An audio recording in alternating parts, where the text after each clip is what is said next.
आपातकाल की घोषणा को भले ही 50 साल हो चुके हों, लेकिन उन काले दिनों की भयावह यादें आज भी अनेक परिवारों के मन मस्तिष्क में जीवित हैं। तो वहीं रिटायर्ड प्रोफेसर पीके पांडे उन्हीं चश्मदीदों में से एक हैं, जिनका परिवार इस तानाशाही शासन का सीधा शिकार बना। नमस्कार, मैं दीक्षा शर्मा, आप देख रहे हैं द नगरी न्यूज। जी हाँ, आतंकवाद 25 जून 1975 की मध्य रात्रि के तत्कालीन प्रधानमंत्री इंदिरा गांधी द्वारा लगाए गए आपातकाल के तहत विपक्षी नेताओं की गिरफ्तारियां शुरू हो गई थी। तो वहीं जयप्रकाश नारायण का आंदोलन उस समय अपने चरम पर था, जिससे बौखलाकर सरकार ने मीसा यानी maintenance of international security act के तहत देश भर में गिरफ्तारियों का सिलसिला भी शुरू कर दिया।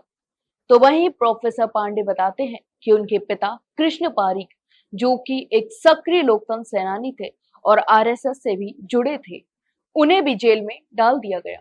इतना ही नहीं, पांडे बताते हैं कि उस समय मात्र 10 वर्ष के थे, लेकिन मुझे और मेरे परिवार को जो यातनाएं सहनी पड़ी, वे आज भी रूह को कपा देती हैं।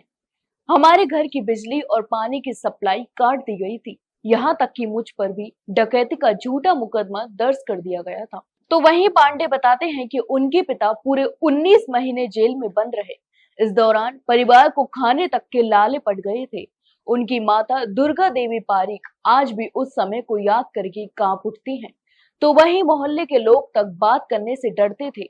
जब पुलिस आती थी तो लगता था जैसे पूरा घर पुलिस से घिर गया हो। कोई मदद करने को तैयार नहीं था। यहाँ तक कि पड़ोसियों और रिश्तेदारों ने भी दूरी बना ली थी। तो वहीं प्रोफेसर पांडे ने कहा कि पुलिस उन्हें डकैत कहकर थाने ले जाती थी और प्रताड़ित करती थी। हमारे खुद के रिश्तेदारों ने कहा कि हमसे उनका कोई संबंध नहीं है। वहीं पुलिस को लगता था कि जो भी हमारे संपर्क में है वह भी सरकार के खिलाफ है। इसके अलावा चूरू के तत्कालीन मजिस्ट्रेट ने जब देखा कि मुझ जैसे छोटे बच्चे पर डकैती का केस लगाया गया है, तो उन्होंने इंसानियत दिखाई और वह केस हटाया।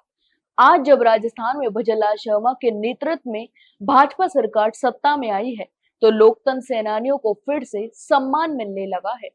तो वहीं प्रोफेसर पांडे बताते हैं कि यह देखकर संतोष होता है कि जिन लोगों ने देश के लोकतंत्र को बचाने के लिए अपने परिवार और भविष्य की परवाह नहीं की, उन्हें आज समाज याद कर रहा है और सम्मान दे रहा है।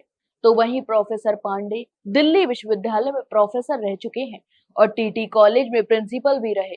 उनका मानना है कि आपातकाल न केवल भारत के लोकतंत्र पर सबसे बड़ा हमला था, बल्कि यह उन असंख्य परिवारों की परीक्षा की घड़ी थी, जिन्होंने अत्याचार सहकर भी अपने मूल्यों से समझौता नहीं किया। आज जब हम लोकतंत्र की बात करते हैं, तो उन काले दिनों को भूलना नहीं चाहिए, ताकि दोबारा ऐसी त्रासदी ना दोहराई जाए।